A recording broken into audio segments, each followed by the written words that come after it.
Welcome to the Ladies Fixing the World. I am Cecilie Conrad. Together with three of my girlfriends, I've started this podcast where we talk all things unschooling.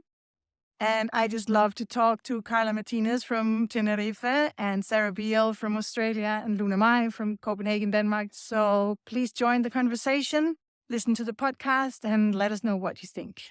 Welcome. Here we are again. I thought maybe we could talk about one of the questions we get all the time. Do they have any friends? How will they ever be socialized? How can they learn to handle themselves in society when they're always at home? That's one we all know. And let's try to talk about it in a way where we're not too annoyed, because it is a relevant question if you have never thought about unschooling before. If if the frame is, this is what we know, kids go to school, that's where they find their friends, that's where they learn to handle themselves in recess. And we do this complete different thing. We take it out, the whole school idea. How do they make friends?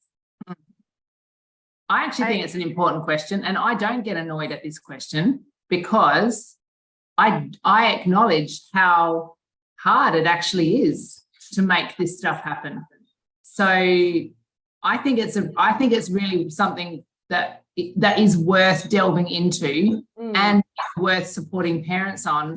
I know in the home ed homeschooling groups, people kind of act as if it's a stupid question and, oh my God, of course our kids have got friends and it's so easy, and then they're dismissive of the real challenges. But we in our family have not found it always easy to provide a social framework for our kids. Actually, it's constant work, like finding the things, facilitating the things, making them happen.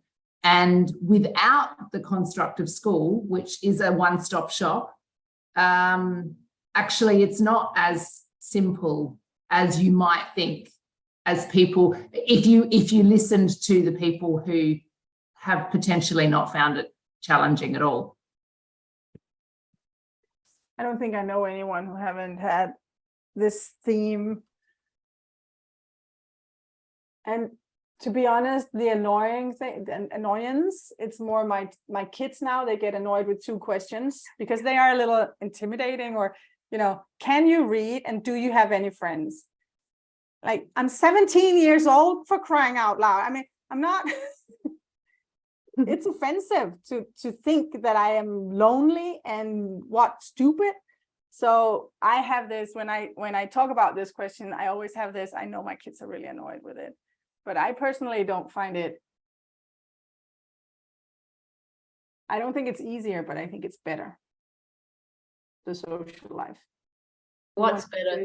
The social life, what's outside better? Of the school system. Yeah, the social life that they get to have. It's not easy to have it. You have to start your car and drive for an hour sometimes, or even leave the country. And I mean, it doesn't happen by itself. Not where we come from, Luna and I, because in our country, there are not many home educating families and even fewer unschoolers. So if you want to find some like-minded people to hang with, it's not around the corner, not necessarily.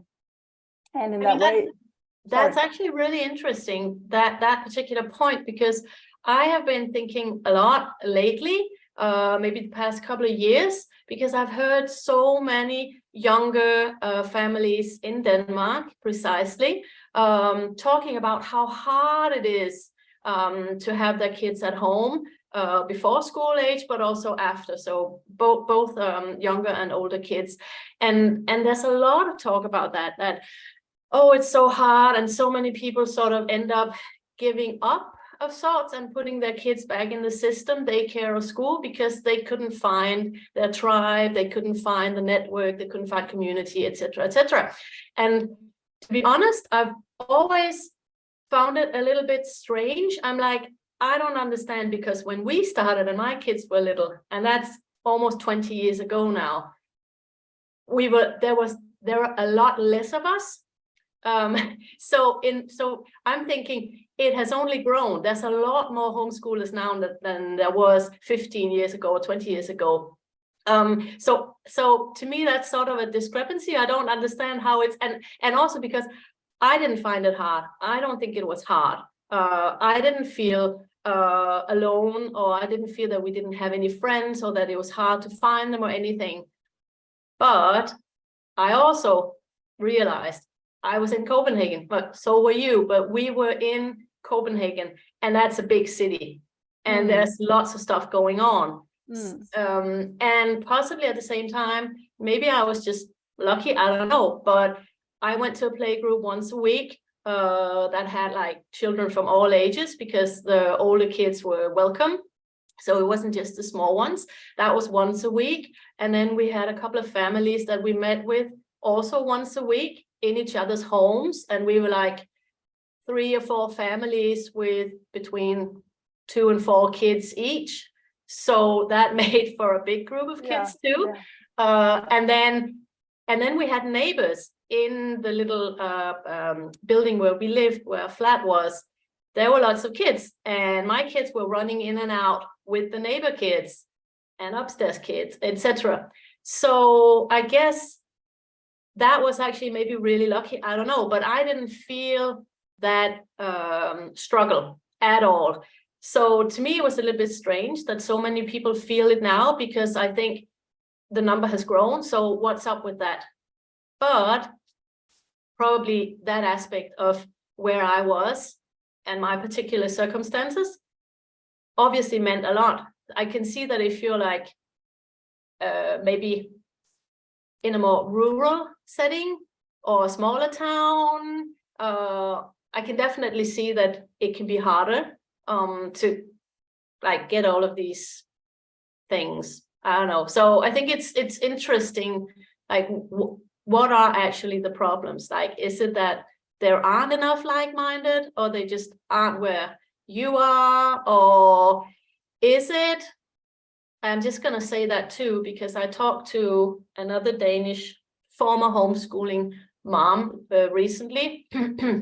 She's got quite a big Instagram account and has been sharing a lot about homeschooling, and ended up putting her kids to school just recently.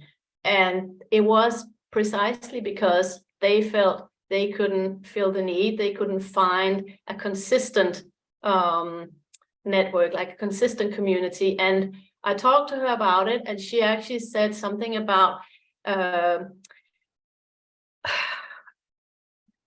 fact that people have become so good now at like listening to our needs, listening to our kids' needs. So it's like we're checking much more in maybe with, oh, do you really want to do this? No, I don't. Well, then we don't. So maybe we were supposed to go to a play group today or go to this outing or whatever, but actually we feel like we need a day home, so we just stay home. And the families value their freedom a lot, and the families value, first of all, their family unit a lot, and put a lot of attention into that, like our family's needs and our kids' needs, which is good. It's good. But at the same time, it also creates less of like accountability and less of like the building of a community where you sort of have to come or stick to the, well, not the agreements, but like do you see what I mean? That was her point. And she said, we experienced this a lot in the homemade community, particularly. And I thought that was a good point to raise, because I hadn't actually thought of it that way. And I think she's right. I think there is a lot of, that thing about people and families valuing their freedom so highly that it actually can become a little bit difficult to create communities that consistently are there, like the one I had with a couple of other families. Yeah, because it takes that you actually show up most of the weeks. If you are only 3 or 4 families, and you can only count on half to come, that's 1.5 family. It's not a group. And it's the same thing with the nomads. They have this, it's very hard to make nomads commit to a plan, and they want to hang out, but they don't really want to promise they'll be there. And I think you're that's a very good point, that it can be very hard. I think I've met that we've had some people we wanted to hang with, but it's been hard to make the play dates. And then once we've made them, either the other family or actually my own kids were, not today. And I'm like, okay, but it took me 3 weeks to set this up. And, we have the time, and I bought the tickets and we drove there. Could you please, get up and talk to your friend? So in that way, I hear you. I don't think it's healthy to talk about it as something that's very hard, because, if you talk about it that way, it probably will become very hard. But then on the other hand, it's not exactly happening by itself either, because all the other kids are trapped in the schools. That's basically the problem. If they were all home, there would be someone around the corner, there would be someone at the library, there would be someone to meet in the park, at the supermarket. We wouldn't have to start the cars or leave the country or set up a website or make a festival. We could just, go for a walk and find a friend. But as we're a rare species, it takes more effort. Yeah, there's a balance between like having to put in an effort that can be big-ish, and then that freedom aspect, that sort of loose aspect that everyone has. So again, we haven't personally actually found it difficult or a struggle or anything. But so yeah, one thing was that we had a lot of connections in Copenhagen and in the area where we were when my kids were smaller. But I also clearly remember that we would drive 2 hours to see someone in another town, or even more than that. Like we would do those things. We would travel a lot as well to meet people. So there's definitely something about the effort that you need to put in. But I can totally understand. I can totally see that it can become too much for someone, or like hard for someone. I don't really know what the answer is to that. I just found it interesting that point has been raised by a lot of people, actually. Like a lot of people are clearly feeling that it's hard, and there's sort of a struggle. But there's also, I think, a lot of effort being put in from a lot of people now to create things that sort of meet these needs. So people are wanting to create communities, like intentional living communities, because I think that's the thing too. If you live, like we've talked about it, Sarah, right? With our kids saying, oh, if we only had all of our friends, or even us, we've been saying it, like in the same street or just in the same little neighborhood, we could all be just that's great, of course. And you actually do need that. It's hard when people are like spread out, because then the effort becomes different, and it becomes harder and more effort to put in. And that is hard. When you have someone just down the road, or if you live in the same house for a while, it's like easy to go, nah, I don't really feel like doing that today. Nah, I'm just gonna, nah. Because, you can just do it in 2 hours or the next day or whatever. But when you have to plan, and like you say, Cecilie, when you have to commit to being somewhere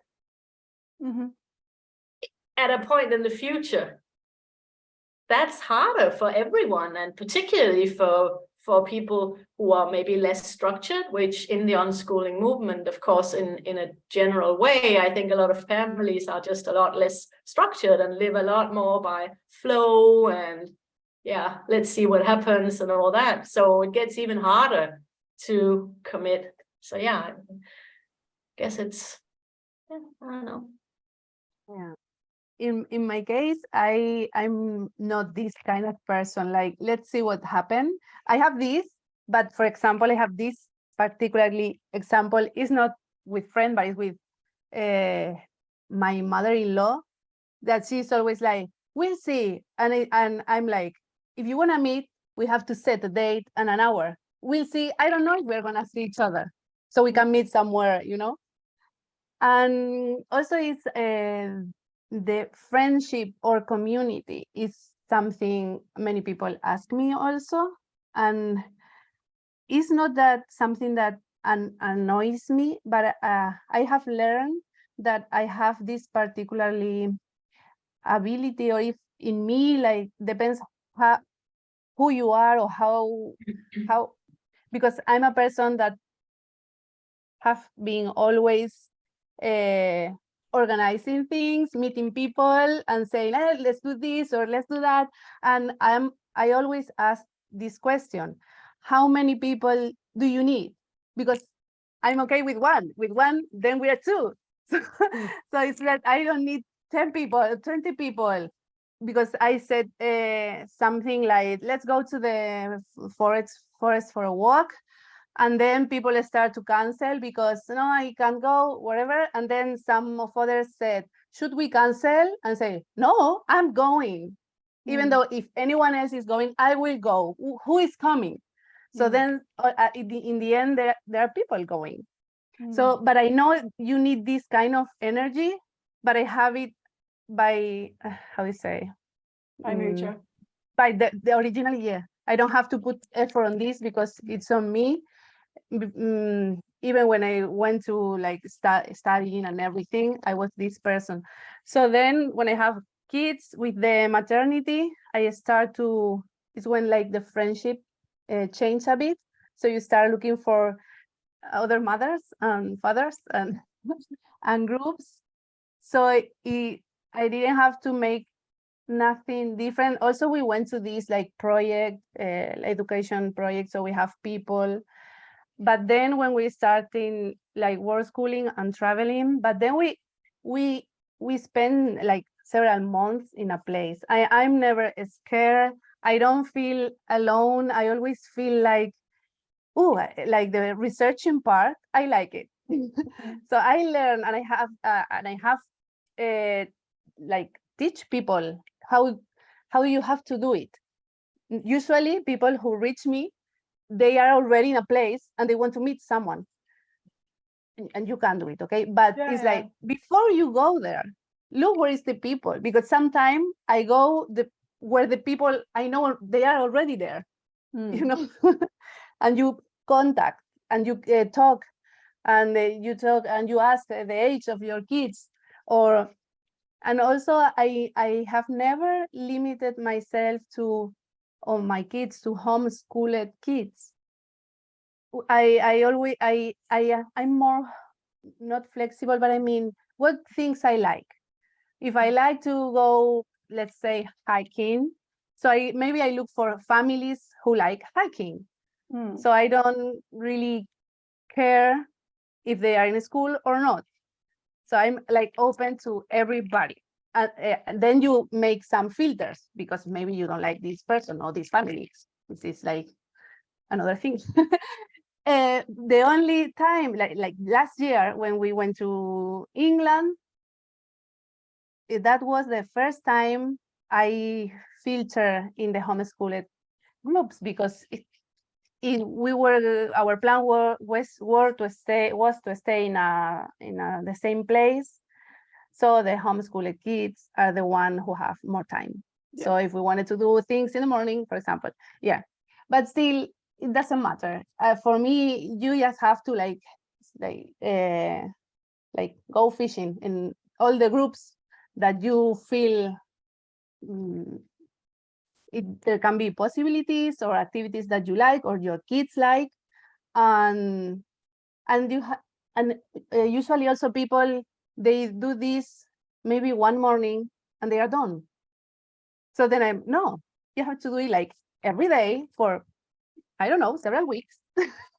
Like you check all the groups and you go to another group and you talk to someone that you read something they wrote, or maybe you have a contact, ask this contact what they know there.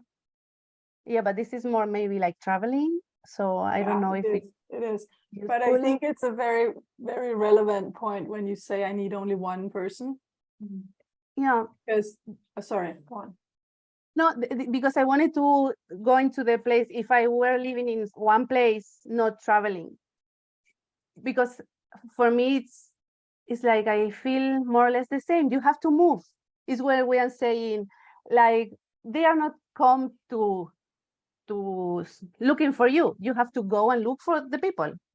And also about Luna was talking about I think there is a bit of compromise. It's flexible, but for example, if I don't want to go today, I will say, okay, today I don't feel like going. I feel very free when I have to say these things, but I also say, I will tell you maybe other day, like on next week, but I will write back or call back because I like people. I mean, if you want people, you can have a bad week or you are going through something, and I think everyone can understand that. But the thing is, like, if you really want to be with the people, then you will call the next day, and that's fine. Even if you are two, oh, I don't feel good, but you can come and pick my kids and to your house or do something. And I think if you are in that and you want people, also you have to be there also and offer, give also. No, you say always, I think, like, give more than you ask for. I don't know. But yeah, than you take. So I don't know. It's not that you are that you have to, but be there. You can be there in many ways, just with saying your truth also, like. And I think also a very important point that we haven't talked about yet about the social life of unschooled children is, if you compare it to a school life where you have 25 other kids 8 hours a day, that's not what they're going to have, but that's not what we want either, and that's not what they want. And to me, it's been very clear that my children really don't need a lot of people in their life. They don't need the very few. They are social, but they don't need 25 people. And they definitely don't need 25 people for 8 hours a day. And they very much do not need that 25 people to be their same age and the same people for 10 years. They really don't need that. That's not what they want. They're happy to have 2 or 3 or 5 friends. They're happy to hang around people of different age than themselves. This is the first time now in my life as an unschooling family, where they specifically ask for an age group. Now, for the past year and a half, I have a 17-year-old and almost 15-year-old daughter. And those two, since they were 13 and 15, the last few years, they're frustrated with only being around kids under the age of 12 and young people over the age of 21. Because the kids in between, they're in school. And they have a lot of friends who are in their 20s, and they enjoy those friends. And they have friends who are younger, but they were like, could I get to know just like 3 teenagers? Because actually I only know my cousins. And that annoyed them. So we've been stalking our friends with unschooled teenagers. We've been trying to go to festivals and to the castle thing we did in the spring, just to find some other teenagers. But before that, they would never, ever ask, can you find me a friend my age? So that's a category I think we have to uninstall from the idea of friends in childhood. They don't have to have the same age. Some of my children's friends are, 50 years older than them. It's not necessarily a 2-year-old can play with a 5-year-old. It's my now 17-year-old son has a really good friend who's 70. And it's a really good friend. They walked the Camino together. They talked for 200 kilometers. They really enjoyed it. So both of them, they did the cubing thing while walking. They just had so much fun. So there are so many categories around what friendship is in childhood, what it means, what it looks like, and how it unfolds, that are very different. So up to now, we've talked about, is it hard or is it not hard? And if it's a little bit hard, how do we find these people? And I'm afraid, if we're only talking for another half hour, it comes out as a podcast generally saying it is a little bit hard, you have to work for it. And that's not what I intended. It is a point for the unschooling families that we have to focus on, because in my perspective, primarily because all the other kids are trapped in school. And I will say it out loud, we call it the prison in our family.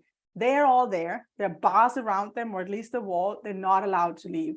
And that's why it's complicated to find friends, because they're all behind the bars, and they're only let out in the afternoon, and then they're not very available because they have their swimming classes and their art classes, and they also have to do their homework and stuff. So yes, we have to work for it. We have to drive, we have to follow groups, we have to commit to going to museums with the homeschool group, even if we don't feel like it, because that's where the other homeschoolers are. But I also think it would be nice to talk about how the whole friendship thing has a different, it has a different role to play in a life where you don't have to leave your family every day. It's not the same. It's not, I feel like I'm talking a lot, but now I'm going to do it. So the way I see it, the kids, when they are sent off to school, they are so young. I really feel sorry for them. Look at a 6-year-old with a backpack leaving in the morning. They're so young. And then they sit there surrounded by 25 or the 6-year-olds with one adult, possibly a very, very dedicated, nice person who wants to make the world a better place. I'm really not raging against teachers. I think they really, in general, became teachers because they wanted kids to have a good life. But it is one person and 25 6-year-olds. I know how exhausted I am at night because I'm holding my 4 children in my heart. There's no way they can do it. And they are not the primary person in these kids' lives. It's not unconditional love. It can be dedicated, wholehearted work, but it's still work. You still go home and maybe not forget about it, but somehow forget a little bit about it. And so these kids, how do they cope with that? How do they carry themselves? And the way I see it, they form the friendships to the other kids. And that's where the love is. That's where some level of continuity is. In most school systems, the teacher actually changes several times a day, but the group of kids don't, how do you say it? So the only consistent thing is this group of other children who also left their family in the morning, who also feel insecure, who also are a little out of whack because that's how it is. And they form these friendships, and these friendships become so important because that's what they have. That's the security. And that importance is not part of the friendship of an unschooled child because the premise is so completely different. I think that's to me, that was a very important insight when I started homeschooling my kids, unschooling them. They don't need it in that same desperate way to be surrounded by friends, to even have friends, to have best friends, to have a group of peers, all of these things. I haven't locked my kids up in boxes so that they never met anyone else. Of course, they've had friends and they have friends, and we've been driving around doing things to find the friends. I just realized fairly quickly in my journey that the importance of it is not the same. Does that make sense to you, girls? That makes total sense. Yeah, and I think it's a really important point too, because I did start out by saying that I've never found it hard, that my family has actually never struggled with it. And you know what? I think also a big part of that, probably the biggest part, even more than living where I lived or whatever, is that I've never looked at, oh, my kids' social life need to be what you just described. I've never thought of it as, oh, they need to have a huge bunch of 20 friends their own age and all that. Like, I've never looked at it that way. To us, it's like socializing is with other people, other human beings, and they can be whatever age, and they can be, like Carla said, from wherever. So at various times during the years, So one of my kids had most of her friends from her sport, like from her club that she was practicing sport in. That wasn't her. It wasn't the homeschooling community that made most of her friends. That was actually in the teen years. That was actually her sport. And we also have a family friend, a really close and good family friend who's like 75. And he's my friend and he's my kid's friend. He's the type of adult who hasn't forgotten how to play. He plays dress up, he plays board games, he plays ball games, everything, like jumps on the sofa, maybe not, but he lets the kids jump on the sofa. Like he's the type of person who really enjoys children and who enjoys human beings in general. So that's super important, I think, that the understanding and the concept. And if we want to talk about how do unschooled kids have friends, well, this is how they do. Like you say, we look at it completely differently, from a completely different angle. And when you do that, well, it just becomes less of a problem, doesn't it? Like when you're ready to find the solutions, maybe in other ways and in other places. I don't know. I think there's a lot of even this. So you say find solutions, and I think you had a great point in not seeing it as a problem. Yeah. And we have this one thing we say in our family is the easiest way to solve a problem is to stop thinking about it as a problem. Exactly. Then it solves not a problem anymore. And once I understood the whole dynamic of the psychology of the schooled child versus the unschooled child, the need for social connection, emotional security, someone to hold to be your box of resonance, you would say. That changes so much when you leave your family every day and you're forced out of it and forced back into it. That whole dynamic is not there. And once it's not there, the need for the friendship, the whole thing changes so much. And that's when, for me, it stopped being a problem. So sometimes we would just be on our own. And I don't know if we have to address it, but all of us have more than one child.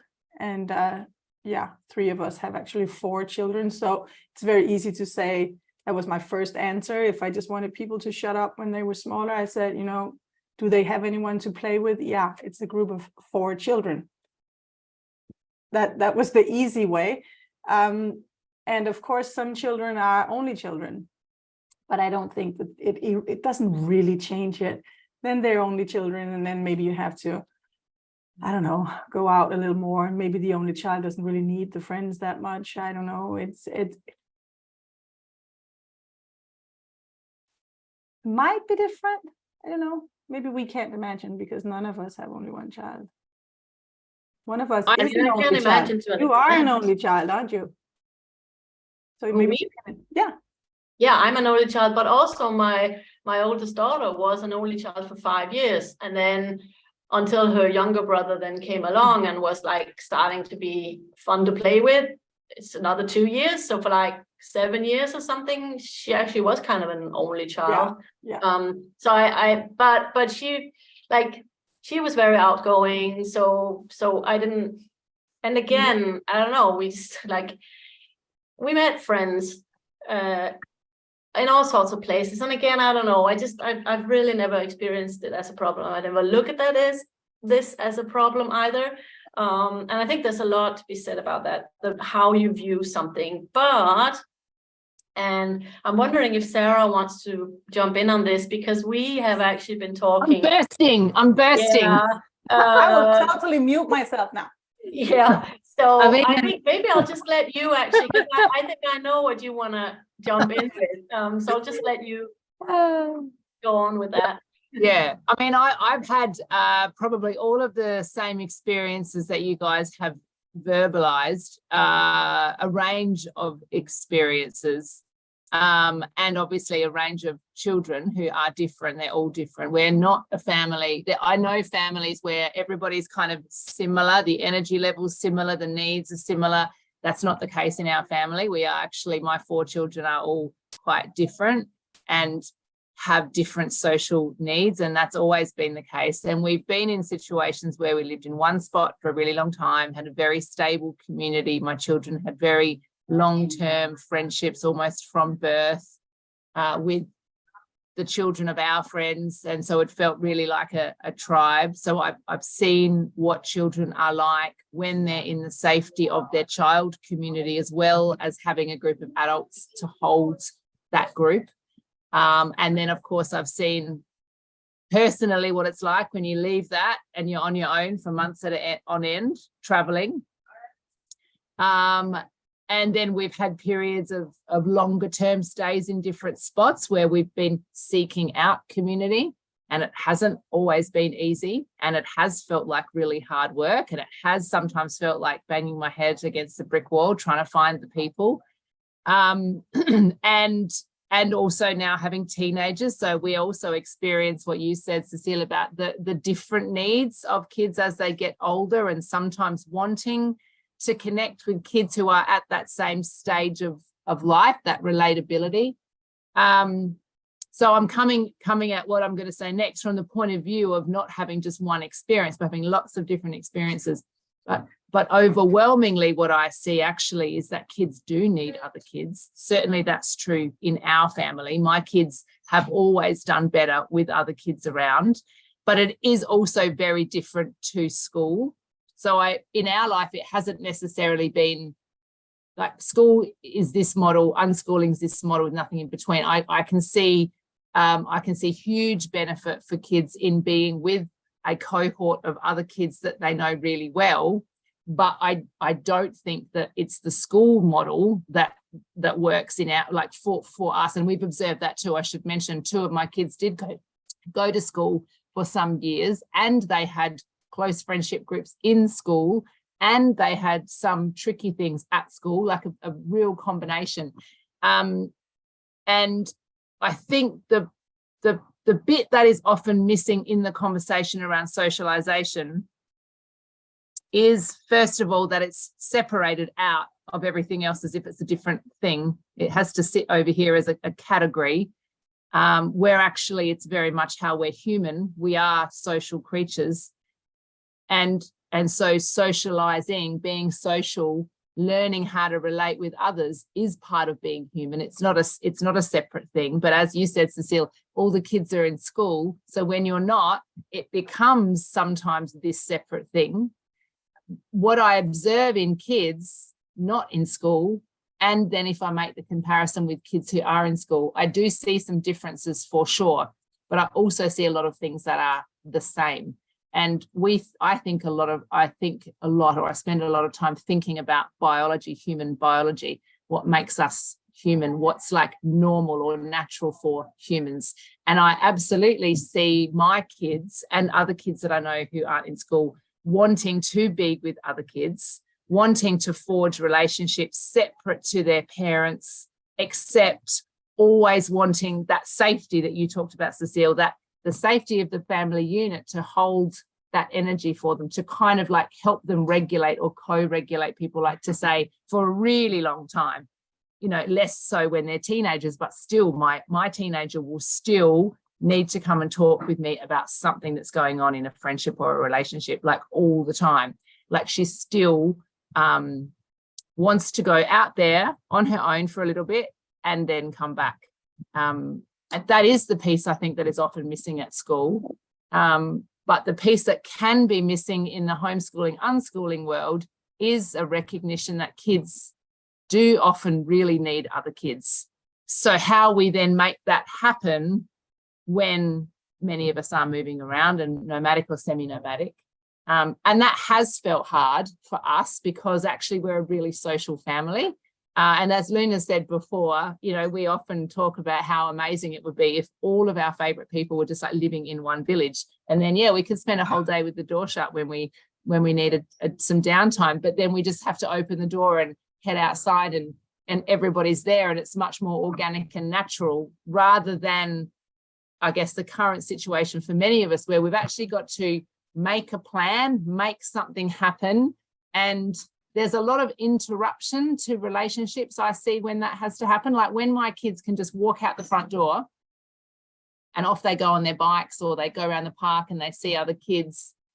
The flow is so easy for them, and there's nothing else required than like their own legs, really, and their own hearts. They don't need equipment, they don't need planning, they don't and sometimes it definitely feels like there's some things lost in the transition to the next thing, the planning. So I don't want to downplay actually that it can be hard. And the reason I think it's important to acknowledge that is not to get caught up in it, because I'm an endlessly optimistic person. But I think a lot of people who come into this life maybe have this expectation of, oh, it's easy because there's a lot of activities, which there is. And then if that isn't as easy as they thought, or their kids don't vibe with that stuff, because my kids actually hate structured activities. So they are not the ones that want to go to the museum just to see people. They're like, no, we don't want to go to the museum. I don't want to do a class, an art class, just so I can find friends. They just don't want to do that. So that is something that we've had to be quite intentional about. And so what I see in the broader homeschooling, home educating community is that people will go and try something because they've read that's what you have to do. You've got to enroll your kids in the stuff because that's where their kids are. And then that doesn't work out. And then they suffer. And then they give up because that's what they thought they were supposed to do. And I actually really do think, and I have started to talk about this much more openly, I actually do think that the home education community, and what I'm finding here as well, is it's very adult controlled. And I think kids often sniff out that agenda because that's not what they want. They just want to play with their friends. They don't want to do an adult controlled orchestrated activity with an outcome at the end for an hour. They actually just want to go run off in the woods with their friends. And they don't necessarily want adults, and they don't necessarily need adults to be involved in that, because there's a lot of learning that happens for kids when there is no adults watching.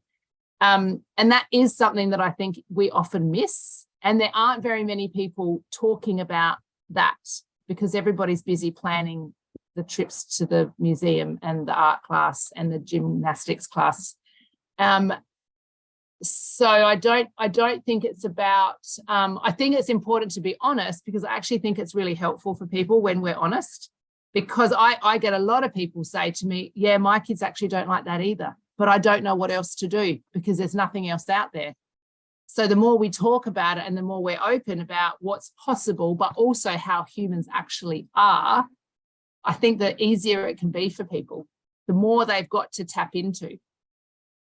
And the more they can be honest when they find it hard, and then they can be held by other people who'll go, it's okay, like you don't have to put your kids back in school, because that tends to be the knee-jerk reaction, right? Mm. And even children will say that, like so many children will say, oh, I want to go back to school, especially if they've been before, and that happened to us too, actually. After our first year homeschooling in Australia, my oldest daughter wanted to go back to school. And because of all of the reasons that I just said, and perhaps if there'd been a bit more conversation around me about what I could do differently, what questions I could ask, we wouldn't have put her back into school at that point. I mean, I don't know, and I don't tend to have any regrets about it because there's a lot of other things that happened that were amazing. But it, like when it's, if we can't talk about the bits that are hard, then it gets harder, I think, to sort of move to something new, shift into something new that could work for people. I think it's very hard to find the thing. I've said it all the time, all along. We want to hang out. When we meet other unschoolers, homeschoolers, we do it to hang out. And I find it really annoying if it's at the museum or, I don't know, let's go see a play all together. I'm like, yeah, you can't talk. 4 hours with you guys. I want to talk to you. That's the only thing I want to do.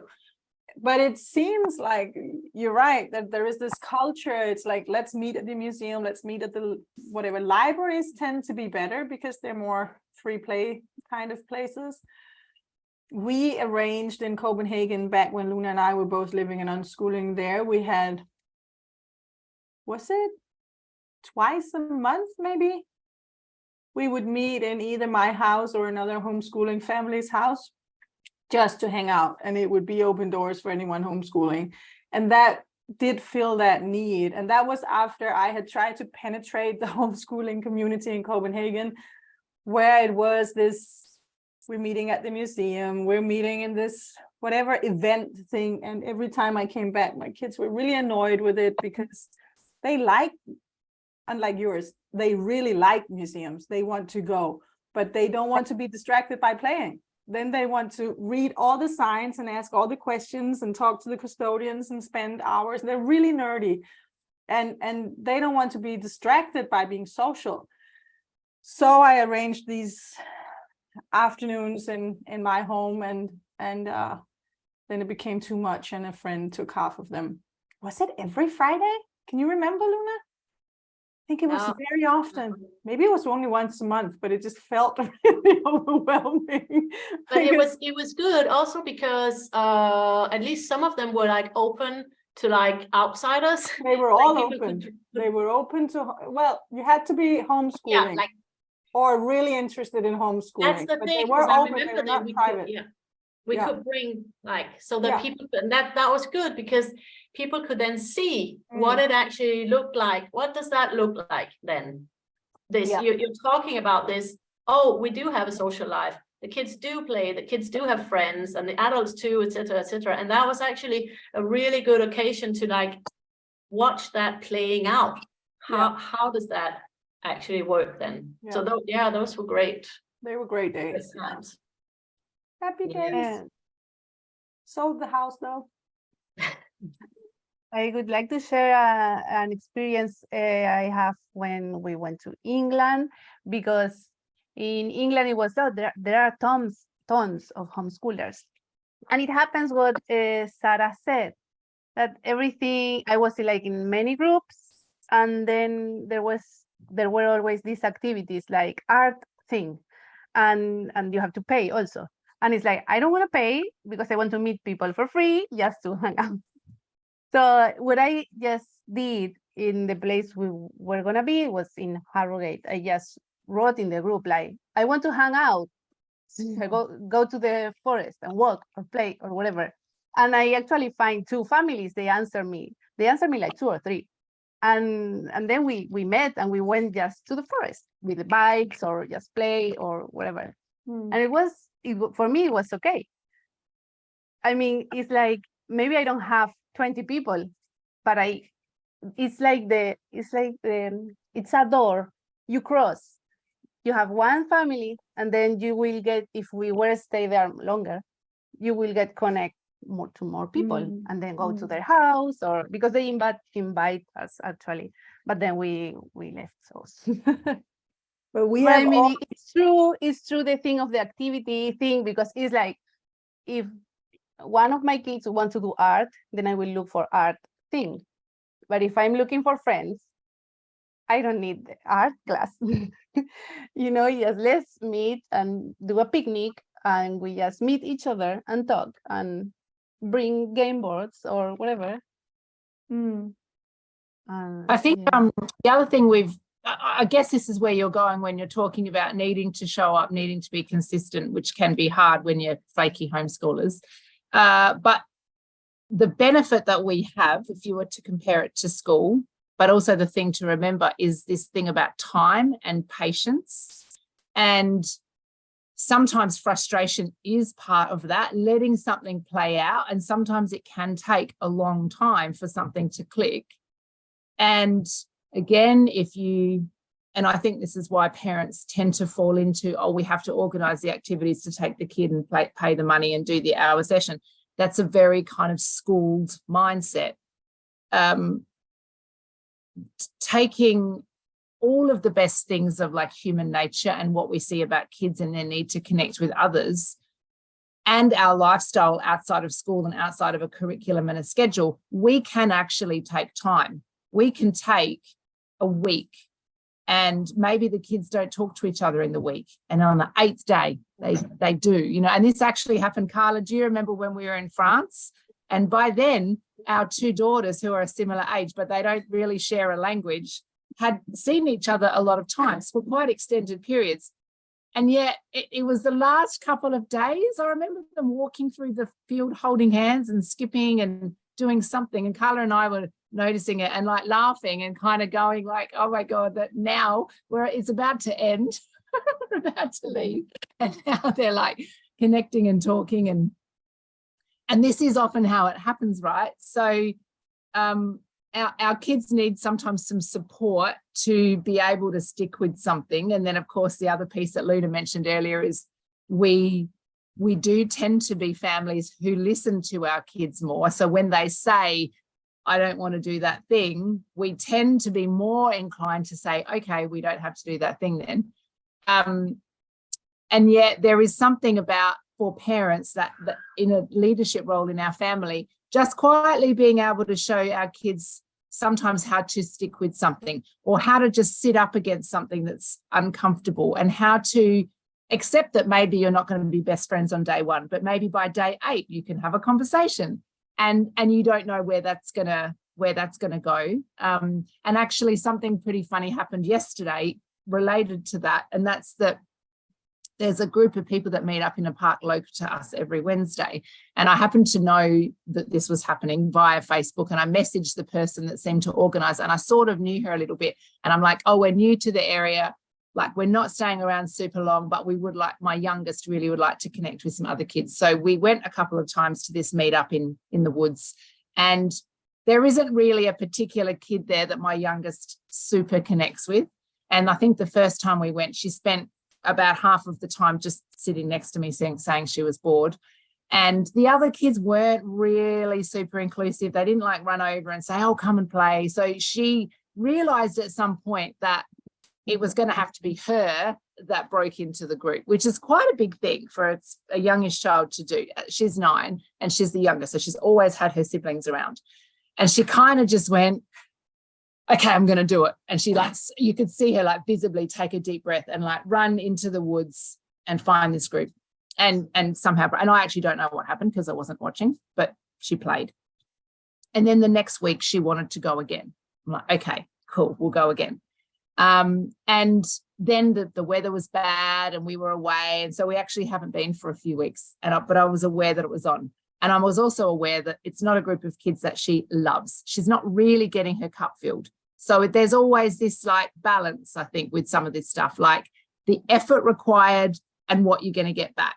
And of course, by the time they're 9, they're very clear about what they want. They're very clear about where they want to put their energy. And they can also be really clear about what return they want.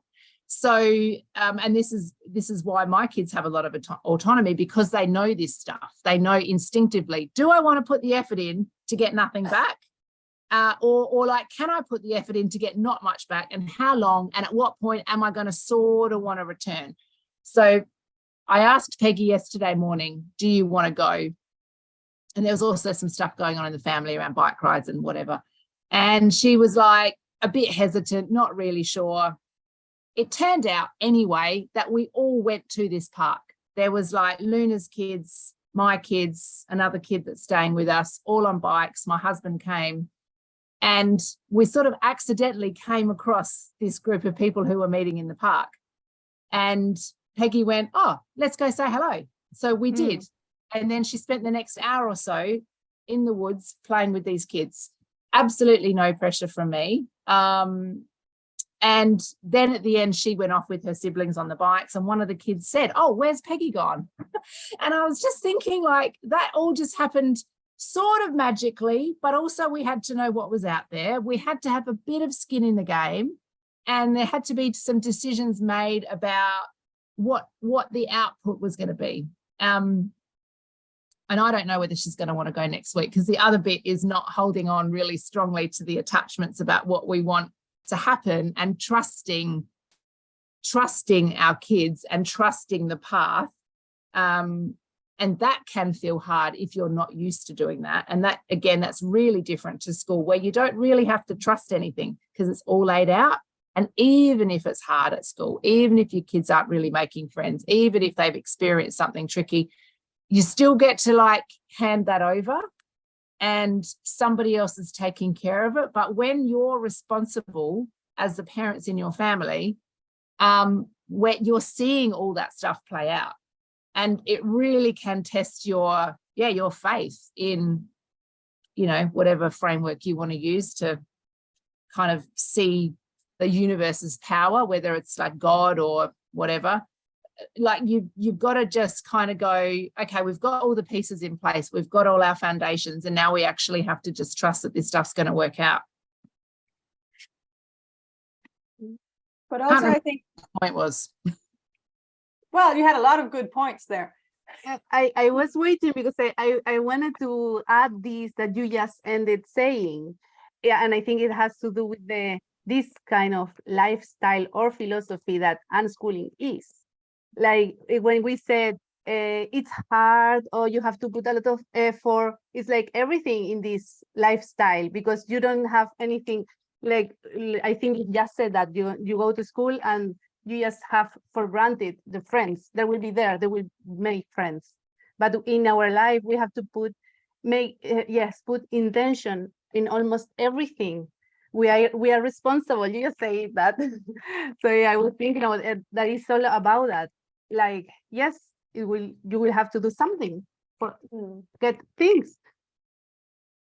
I mean, I think it's like learning, and it's life. If you want something, you have to go out and find it. and I don't know, and there are like tools. We have said a lot of things, ways, and also I think we have to learn that it's fine not to be with 25 people, because I think there's something in our like structure head, like unless you are with 25 other kids, you will be alone. So we learn, I think we are more like our relations are really meaningful, even though they are not best friends like Pei with this group, but still she learns things and she have to make her effort in there. And then, yes, evaluate. Should I? No, and also because for social life, you need energy. You know, we have talked about this social battery. and yeah, and sometimes you just don't have the energy, and other times you are full and you can do anything and go and run in the forest after the other kids. So I think it's a learning process also about them. They have this opportunity that the other kids don't have at school. They just happen to be there with many people that maybe they don't like. That's one thing my kids have said about their social life, yet that yes, sometimes they have been a little bored or felt a little lonely, or maybe there was too many days between something that looked like a play date, but at least they choose their friends. They wouldn't want the alternative, because the friends that they have chosen are the people they really like, and they wouldn't want some random people to invade their hours. So one of the great advantages we have as unschooling families, well, not all unschooling families have that, but most do. We have a lot of time to talk to our children, and we can have very long and interesting conversations with them. So if they say, I'm frustrated, I feel lonely, I need some friends, then you can sit down and talk about that for 3 hours, 15 times to find out what's that really about and how can we work with this. And you can get over these problems that or obstacles that we've talked about in this conversation. Like, so you need to commit then. If we are to hunt down other people that you might like, then on the days where we go, you have to put up your nerve and go. I can't make all these appointments with other homeschooling families and cancel 95% of them.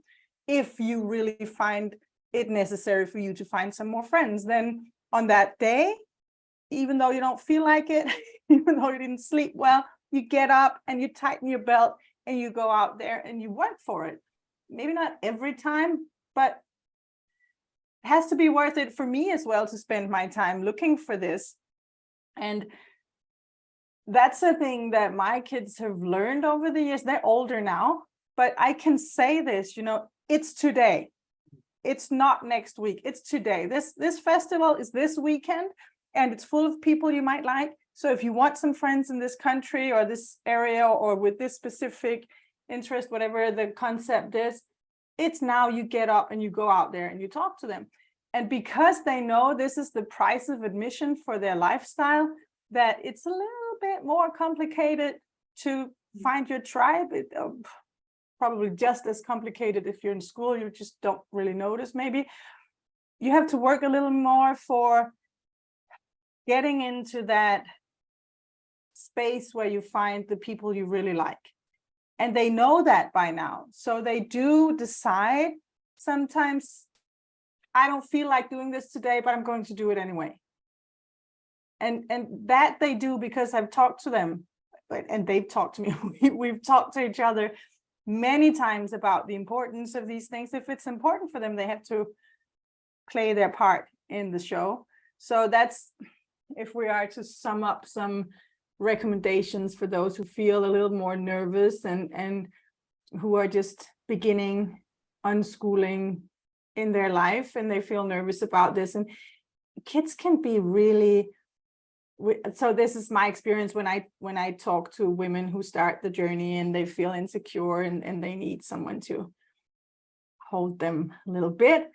It's very often that their children say, I feel lonely, I feel bored, I want some friends, and it really freaks out the mothers. And I think in a way, the kids know this, I can freak out my mom. I'm not saying they're vicious, I'm just saying they get the reaction and they kind of want to know, what's this all about? Why is mom freaking out? I have to push all the time to understand it. I'm not saying they're vicious, I don't think kids are, but I think they're curious. So if mom is reacting very much to this, I want to explore it. So I talk to moms who have kids who might say 50 times a day they're bored and they want to unschool, but they get insecure because the child is bored. And in a way, chill. They can be bored. It's okay. Just be bored. And go look for play dates that are just play dates. Maybe take the initiative to do it, and take your time talking to your kids about, or with your kids, about the whole theme of friends and social life. A life as an unschooler is a very long life with your children. It's many, many years you get to spend with them, which is great. So freaking out when they are 7, if they feel bored or lonely or don't really have enough friends, there's really no need. It's not that bad to be bored for a while. It's okay. It's actually healthy for the brain. I have another question that usually the mothers have asked me, like, have they ever said that I want to go to school? Because I have once a friend, her kid said that it was like 3 or 4 years old, because the other kids, they know they were at school, so he wanted to go to school. So, but then I asked her, like, what is he really need? What he's needing, because it's not school for sure. I'm very like, I have this position that I don't think any kid want to go to school, because I always say, like, you have to wake up at, I don't know, 7, 8, depending, because then you have to get dressed, eat breakfast, and go to school every day. And you cannot say today I don't want to go. So from Monday to Friday, you have to go. So I don't think anyone want this. So it's like, it has to be something else. So yeah, this is the work we have to do. And we are saying, oh, but it's a lot of work. Okay, we're choosing this. Yeah, that's what we call the price of admission in our family. So this is, now you pay. This is where you have to put in some effort, but that's like, what is it? 10,000 days? I don't know. Did anyone do the calculation? How many days does our children not get up in the morning? It's a lot of days.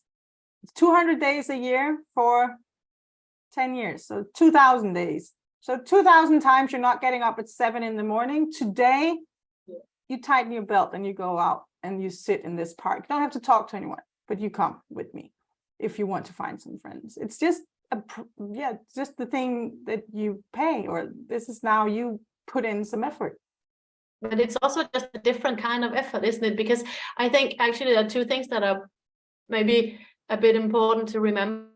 And one is that a lot of times when people will ask about the socialization and the social life of unschooling, blah, blah, blah, it's like, it's in opposition to, oh, but in school it's perfect, and in school it's like no problem and all that. But there are lots of problems with the social life in school, and there's a lot of effort to be put in, just in different ways. So yeah, when we say, oh, you have to put in an effort, yes, but so do people who go to school. Like, it's not, that's just a human condition. Like the life, just living whatever life it is, takes some kind of effort. So that's one thing. And then I think it's super important to remember, as with everything in unschooling, it's really primarily, first of all, about the deprogramming and the deschooling. So you have to put in an effort, yes, for the social side of it. But you have to maybe start off with learning to think differently about, like we talked about, what kind of outcome is it that I'm looking for, and what does it mean? So put in an effort, but be prepared that that effort might look different and lead to something different that what you immediately thought it should or could, or etc. So I just think that's super important to remind people of as well, that it's all about how you look at it. And also sometimes what the kids are asking for when they ask for it. I agree with you, Sarah, that they do need friends. They do need someone outside of the family. I'm not saying they don't need it, but sometimes when they want something similar to their neighbors who go to school, and they want friends in that way, it's because they see something they don't really understand. They see how they come home from school together. They see some kind of community. It reminds me of the Pippi Longstocking book, where she wants to go to school so she can have the summer break, because it's just so unfair that all the other kids have summer break and she doesn't have summer break. So she enrolls herself in school, and it lasts one day.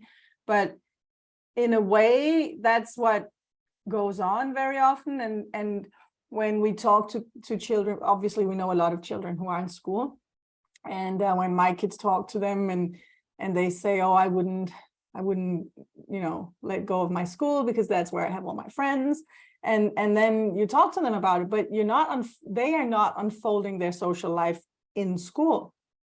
They do it in recess and after school. So it's not about the school, it's about the social life. And the unschooled children sometimes think that social life is more interesting than it is in school hours. And I think sometimes they just need to have these conversations, like you said, Carla, that, what is it really you're looking for? Because you're not looking for getting up at 7 a.m. 2,000 times. You're not looking for sitting, not being allowed to talk to your friend because you have to write the letter D 500 times in order to get it perfect, or whatever is going on. Could be something remotely more interesting in schools. I'm not against academics as such, but they don't know, especially when they're young. They just talk to their friends from the playground, and they don't know. So we need to take our time talking to them about it. Yeah. Any final words? Yeah, sorry, just springboarding off of that, one last thing. No, I'm happy. Go on. I think often when kids are saying, oh, I want to go back to school, or I'm bored, or I want more, well, there's a couple of things going on, because kids do naturally get to an age where they don't want to just sit on the floor and play trains all day. They want to shift into something new, which might look like some kind of productivity that they weren't that worried about before. But also there's this issue of rites of passage, and it's like sorely lacking in our Western culture, but it pretty much only exists in school. So all of the things that kids might look to, like what you were saying before, Cecilie, they see kids coming home in their school uniform with their backpacks on, with their logo. They do homework, they have a snack. These things have become like replacements for rites of passage. And I think actually humans deeply need rites of passage and ritual and ceremony. And because kids often don't have them except in school, if we're not like intentional and observant of that, naturally kids might look to school as where those things happen. Like I do remember when my oldest said that she wanted to go to school, but actually she just really wanted a backpack and a uniform. She was seeing these kids going to the next thing. So it's like, oh, they're 5, now they're doing the next thing. Well, Yeah. I want to do the next thing too, but the only thing I have to look at in our society is kids going off to school with a uniform and a backpack. And in Australia, you have a packed lunch. So then you get a lunchbox as well. It's very exciting. And there's the pencil case. Right. So these have become rites of passage, going to the back to school sales at the local shops and going into the stationery store to get the special pink puffy pencil case. It's got all the little compartments and zips and special pens and your matching backpack with bigger, whatever. Like that's, kids see that stuff. And then that continues. You've got like exams, even like exams become a rite of passage, detention, school holidays, like what you were saying, summer holidays. Like these are all, unless we kind of understand that maybe kids are not looking for those specific things, but they might be looking for some foundational pieces of their life. And yesterday I overheard my boys chatting. We were at the park. They had all ridden bikes there, bar one, and a couple of new bike riders in our midst, including the boy's friend. He's a recent bike rider. My youngest is a recent bike rider. And they were talking about that. And actually one of the boys' friends said, like, this is the stuff we're going to remember when we're older, just riding our bikes to the park. And like those sorts of things can be rites of passage. They can be these like rituals and ceremonies that our kids notice and enjoy and appreciate instead of school holidays, exams, high school dance, the last day of school, all these things. So sometimes when kids are saying, I want something more, I think I need to find it at school, they might want something more. And they might want some new level of purpose, like at different ages, they just shift into these new things. Or maybe I want to, and I think, Cecilie, you were saying this the other week, a couple of your kids want to actually kind of dig into some kind of like study, not study like it looks in school, but like they're ready for something more. They're ready to maybe build some mastery in something. And I definitely see that in our unschooled kids too. And that can look like boredom then. Oh, I'm ready for some new level of mastery. I want to become proficient at something. And of course, our kids want to have choice over what that might be. And I think it's worth paying attention to as unschooling parents. I think both points are very interesting. The rite of passage thing and the maybe the boredom thing is just a little phase, just a little leveling out, making space for the next jump in life.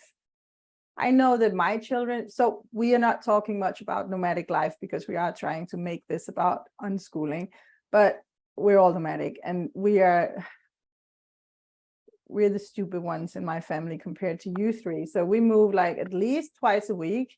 And we've done so for more than 6 months now on a road trip since February 1st. And my kids would just wish they were bored. Like really, they say that in the morning, please, just nothing. Just give me nothing for a week. And I'm like, yeah, but what do you want to cancel? And maybe not what's on today. And then we keep going.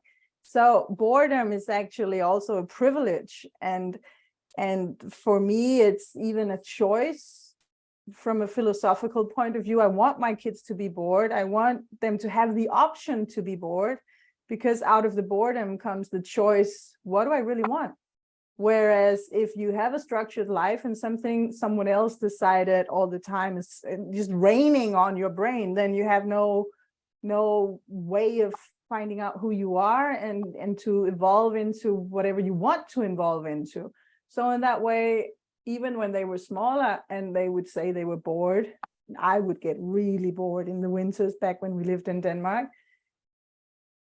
It was still the right thing to be bored for a while, because boredom was our space to grow in a way, or just maybe laying out the foundations to make the next jump. I know that even though it's really boring to be bored, it's also really nice to know that, okay, this is just, you know, I'm charging my battery maybe. So that's the one thing. And then I just want to share stupid little story, the rite of passage thing. We always had fun with the back to school hype every year. Every year, the Facebook day of kids with backpacks and smiles and proud parents sending them off to school in front of the door to the houses. It was like everyone doing the same. And we did not back to school. I think I just like to be a little provocative. So we did not back to school day, same day. And we always would make French style pancakes, the crepes, and sit in the garden and do that. And when we started being nomadic, we would do not back to school on the day where school started in the country that we were in, which sometimes was like 3 or 4 or 5 times in the fall because we moved south as the sun goes away. So not back to school in Denmark. We made a ritual. We had cake and had fun and wrote provocative Facebook posts. And then 3 weeks later, it was not back to school in France, and we did the same thing, and it was just fun. So you can do these parallel things. You can even talk to your kids about it while they grow up in an unschooling context, saying, okay, now everyone else has this fabulous not back to school. We have this crazy, ridiculous ritual in Denmark. When you have your final day of mandatory schooling, you throw candy out the windows. And I know one family who gave their son a bag of candy he could throw in the windows to their house the day he formally was done with mandatory schooling. You can just do it anyway. You can even give them a test if they want one, or a uniform. You can have a school uniform. You don't have to go to school to wear it. You just put it on, like a style. Yeah. Yeah. I see the time is flying for us again. You're so smart, girls. You have so much to say. I think we should stop for now and then meet again. Nice chatting to you girls.